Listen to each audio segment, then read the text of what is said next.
Salve, my friends, and welcome back to another S.P.Q.R. Productions YouTube video. Today we're going to be doing something a bit fun and a bit controversial, ranking some of the most famous generals in Roman history.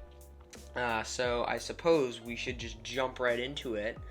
Our first general of the day, Scipio Aemilianus, he was a general during the Third Punic War and the Numantine War. He oversaw the defeat of Carthage. That's his really notable feat. So just a little background on him. Via adoption, he was directly related to Scipio Africanus, the famous general during the Second Punic War, who we will talk about in just a moment. And his first military involvement was in the Third Macedonian War.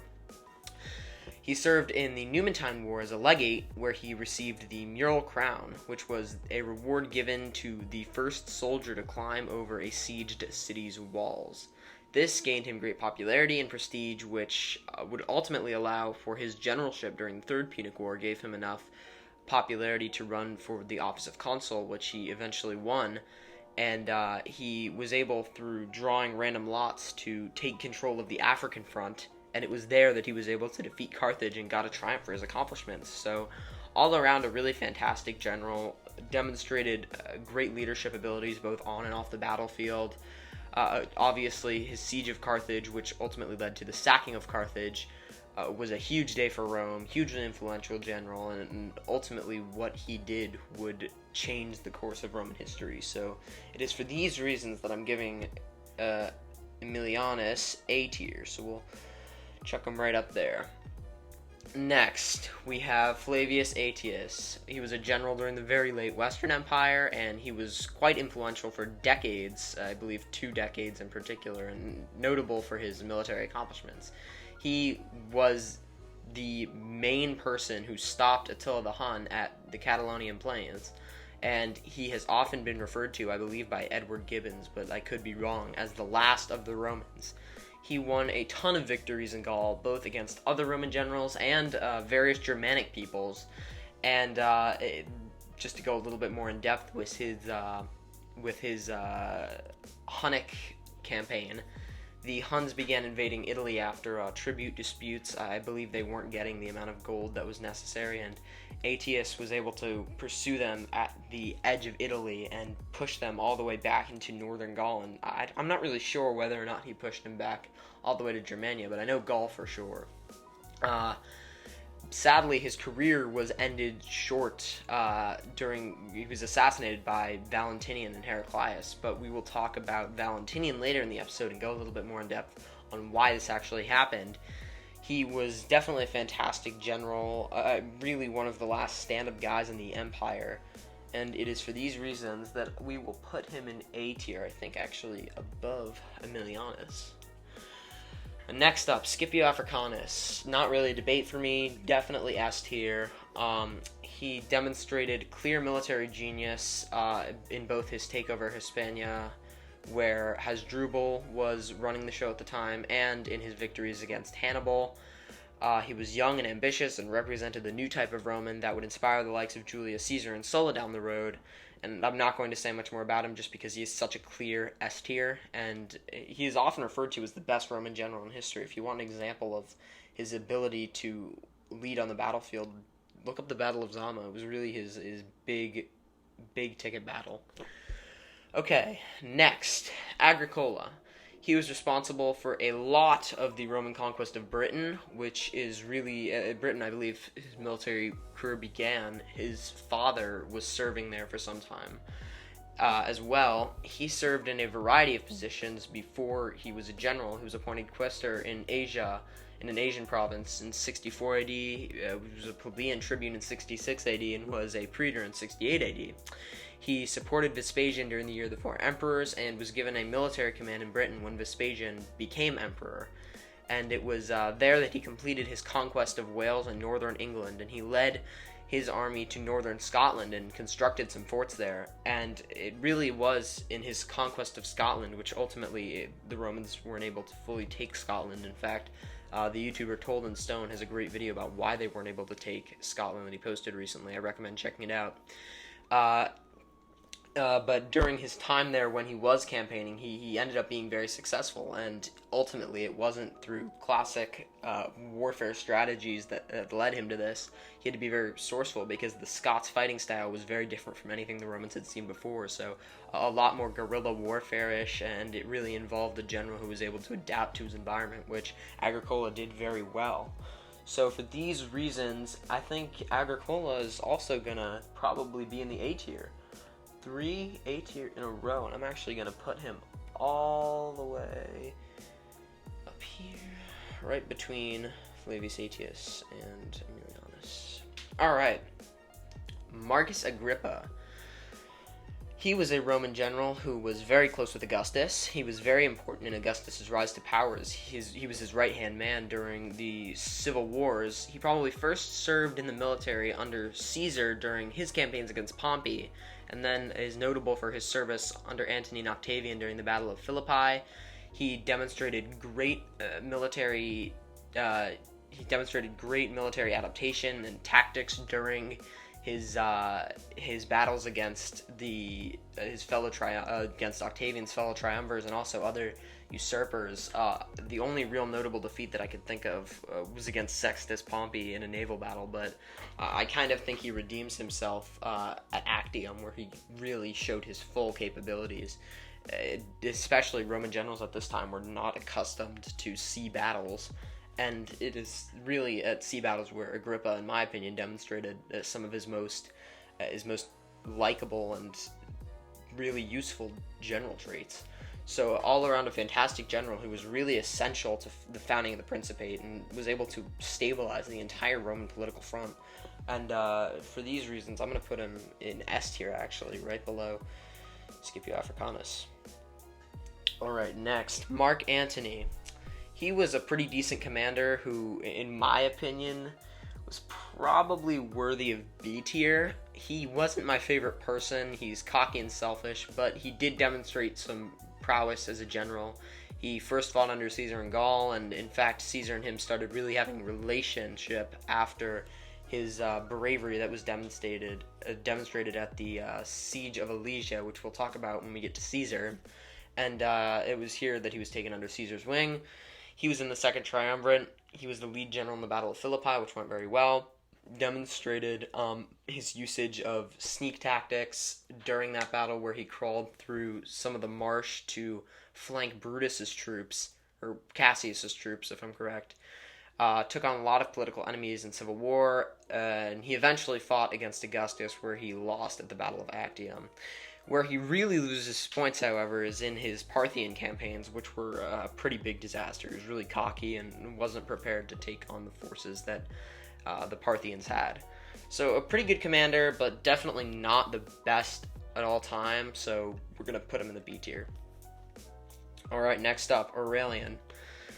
I didn't want to get to this one because I know my opinion is going to be pretty controversial and people are going to get mad at me for this. But I'm going to give him A tier, not S tier. And I know, Aurelian was a fantastic general whose actions 100% saved the empire, but his short career as a full-fledged general and the misorganization of his enemies, in my opinion, make for skewed statistics. Just to list some of his accomplishments, he defeated the Gallic Empire, defeated the Palmyrian Empire, defeated the barbarians at the Danube.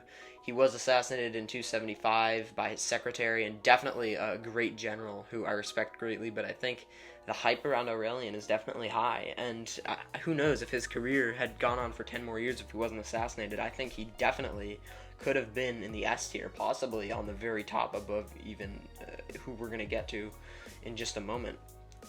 Alright. Next up, Belisarius, and I'm not going to get too much into this now, but I have a personal belief that the Byzantines are not Romans. I know another very controversial take.